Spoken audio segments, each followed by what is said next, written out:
대학신문을 좀 더 꼼꼼하게 살펴볼 수 있는 시간입니다. 다양한 지식과 정보를 만나보는 오늘의 캠퍼스, 안동대 신문부터 자세히 들여다볼게요. 네, 먼저 살펴볼 글은 기획기사인데요. 이용규 기자가 쓴 수면 위에 오른 국책사업 피해보상 문제, 제가 요점만 읽어보겠습니다. 2017년 11월 15일에 발생한 포항 지진은 진원 깊이가 지표면에 가까워 경주 지진보다 큰 피해를 줬다. 2017년 12월 1일 경북 포항 지진 발생 및 대처 상황 보고에 따르면 사망자는 없지만 부상자는 92명으로 집계됐다. 2019년 3월 20일 정부 조사단은 포항 지진이 자연 지진이 아닌 포항 지열발전소가 원인인 촉발 지진이라고 발표했다. 지열 발전을 위해 땅에 물을 주입해 지진을 일으키는 단층대가 활성화됐다는 것이다. 포항 지열발전소는 국내 첫 지열발전소로 지열발전 상용화 연구개발 사업 중 하나며 산업통상자원부가 지원한 국책사업이다. 정부는 피해 금액 70% 지급을 입법 예고했다. 하지만 국책사업 중 하나인 포항 지열발전소가 포항 지진 원인으로 지목되자 포항시 주민들은 정부의 100% 피해 금액을 요구했다. 이에 정부 80%, 경상북도와 포항시 20% 비율로 피해자들에게 100% 지급하기로 했다. 포항 지진처럼 국책사업으로 인한 피해 사례가 전국적으로 잇따르고 있다는데요. 국책사업은 무엇을 말하는지 설명되어 있는 부분 읽어보겠습니다. 국책사업은 국가, 지방자치단체, 공공기관이 공공이익을 위해 수립하는 사업이다. 이는 국민의 기본 인권 보장과 국가 기관시설의 설치라는 두 가지 헌법상 가치가 교차하는 영역이다. 대표적인 국책사업으로는 방사성 폐기물 관리시설 조성, 동남권 신공항 건립, 4대강 정비를 꼽을 수 있다. 방사성 폐기물 관리시설 설치에 대해서는 님비 현상으로 주민 반대가 극심했다. 동남권 신공항 사업은 핀피 현상으로 갈등이 발생하자 이명박 정부가 최악의 수로 백지화를 선택해 무산됐다. 국책사업으로 인한 갈등 사례로 4대강 사업과 안동댐 건설 사업에 대해서 설명하고 난 후에 마무리로 넘어가는데요. 그 마무리 부분 읽어보겠습니다. 국책사업 갈등관리법론에 따르면 국책사업을 둘러싼 헌법상 기본권의 보장과 국가기관시설의 설치라는 두 헌법적 가치는 규범 조화의 원칙에 따라 해결돼야 한다. 그리고 이는 상반되는 헌법적 가치를 최대한으로 조화시켜 동화적인 효력을 나타낼 수 있도록 해석해야 함을 의미한다. 네, 그럼 이제 전북대 신문으로 이동하겠습니다.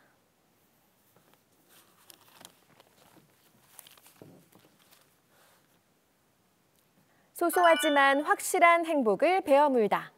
달콤한 디저트에 대해서 다루고 있는데요. 제가 읽어볼게요. 디저트의 어원은 테이블을 치운다라는 뜻의 프랑스어인 데세르에서 유래됐다. 사람들은 식사의 마지막 단계에서 먹는 디저트가 음식 전체를 좌우한다고 생각했다. 때문에 디저트는 미각을 넘어 시각, 후각, 청각까지 오감을 만족시키는 형태로 발전했다. 전문가들은 외국의 디저트가 한국에 자리 잡기 시작한 시기를 M세대가 유행을 이끌고 Z세대가 점차 소비를 시작한 이후부터라고 말한다. 1990년대 중반에서 2000년대 초반에 걸쳐 태어난 세대를 Z세대, 일명 디지털 네이티브 세대는 어릴 적부터 디지털 환경에 노출되어 자랐다. 이들은 관심사를 공유하고 콘텐츠를 생산하는 데 익숙하며 현 시대 문화 소비자이자 생산자로 90년대 경제 호황기와 2000년대 말 금융위기를 겪으며 자랐기에 안정성과 실용성을 추구하는 특징을 보인다.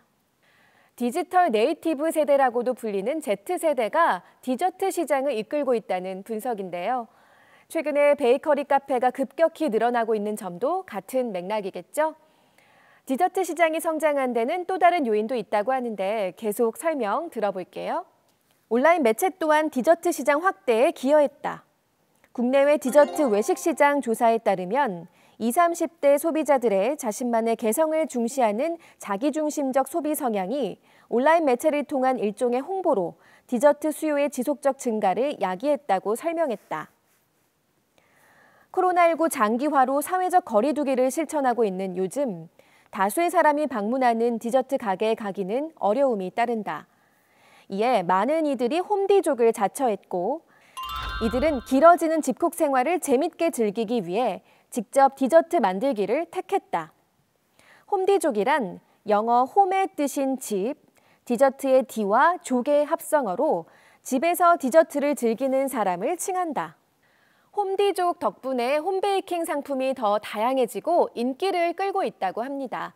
하지만 달콤하고 맛있는 디저트는 자칫 건강에 악영향을 끼칠 수 있겠죠? 디저트와 관련한 건강 상식까지 알아보도록 할게요. 인간은 본능적으로 단맛을 선호한다. 일반적으로 물에 녹았을 때 단맛이 느껴지는 성분을 당이라고 한다. 사실 당은 단백질, 지방, 비타민, 무기질과 함께 인간이 반드시 흡수해야 하는 필수 에너지원 중 하나다. 세계보건기구가 권장하는 일일 당류 섭취 기준은 성인 기준으로 하루 섭취 에너지의 총 에너지 섭취의 5% 미만으로 권장하며 2000kcal 기준 약 25g이 적당하다. 당을 섭취하면 순간적으로 행복 호르몬이라 불리는 세로토닌의 양이 늘어나고 기분을 좋게 해준다. 또한 우리 몸의 혈압을 낮추고 활성화에 도움을 준다. 한국인은 주식인 밥, 국수, 곡류 탄수화물을 통해 하루 권장량의 당을 섭취한다는 점에서 식사 후 디저트를 즐기는 것은 당 과임 섭취라고 설명했다. 당 적정량 섭취는 몸에 이롭지만 과잉 섭취는 건강을 위협한다고 지적했다. 당 과임 섭취의 가장 큰 문제는 영양소 불균형에 따른 고혈압, 당뇨병, 고지혈증, 비만 등 만성 질환을 유발한다는 것이다. 그는 마지막으로 뭐든지 과도하게 섭취할 때 문제가 발생한다며 건강을 위해 당 섭취를 최대한 줄이고 운동을 하는 습관을 기르기를 당부했다. 네, 아무리 맛있는 디저트라도 조절해서 먹어야겠네요. 여러분도 적정량을 잘 섭취하고 있는지 한번 체크해 보시길 바랄게요. 이어서 부산대학교 부대신문 살펴보겠습니다.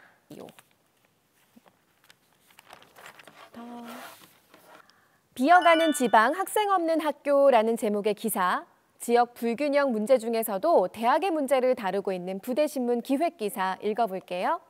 지방 대학의 위기가 현실이 되고 있다. 입시생들의 수도권 선호 현상을 여전하고 2019년 대비 2020년의 학령 인구는 8만 명이 감소했다. 전문가들은 그 직격탄이 지방대를 향하리라 전망한다.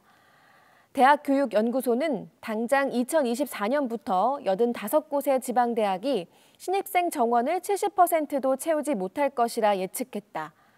지방대는 살아남기 위해 정원을 감축하고 있다.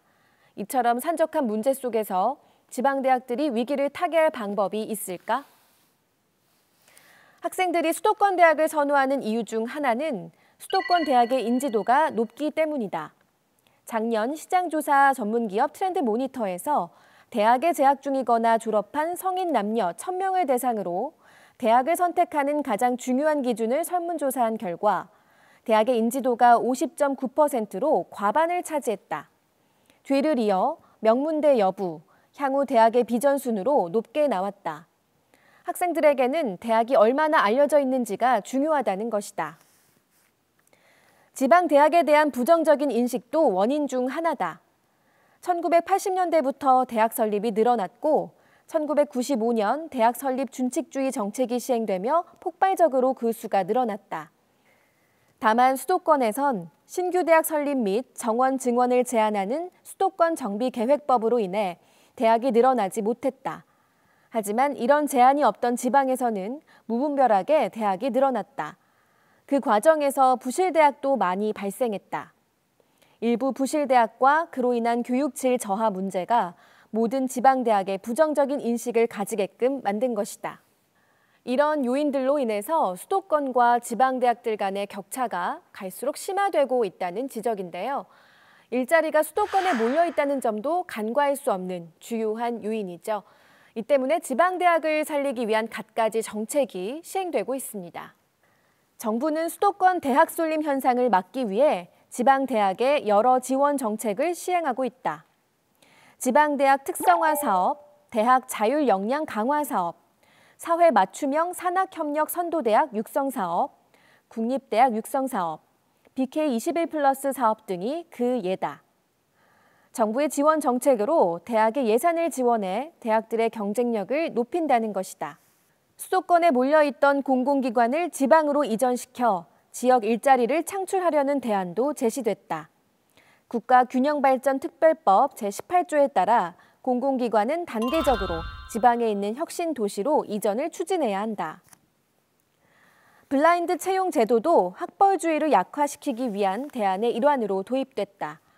블라인드 채용 제도에선 공공기관 및 지방 공기업의 입사 지원서에서 출신 지역, 가족 관계, 학력 등에 대한 부분을 적을 수 없다.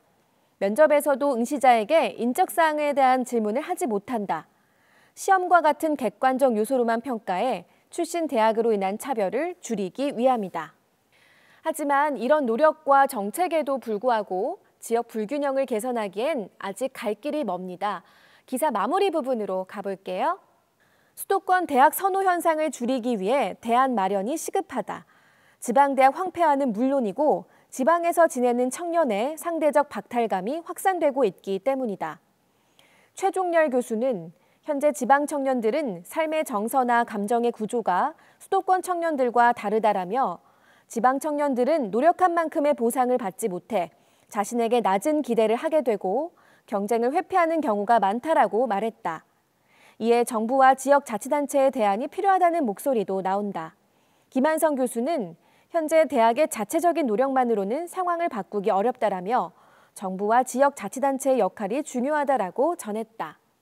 이렇듯 심각한 지역 불균형과 격차로 인한 상대적 박탈감과 정서적 불안을 해소해야 하지만 마땅한 대안이 없다는 게 큰 걱정입니다. 중요한 건 어쩔 수 없다고 내버려 둘 게 아니라 끊임없이 고민하고 해결책 마련을 시도해야 한다는 거겠죠. 네, 지금까지 오늘의 캠퍼스에서 대학신문 읽어드렸습니다.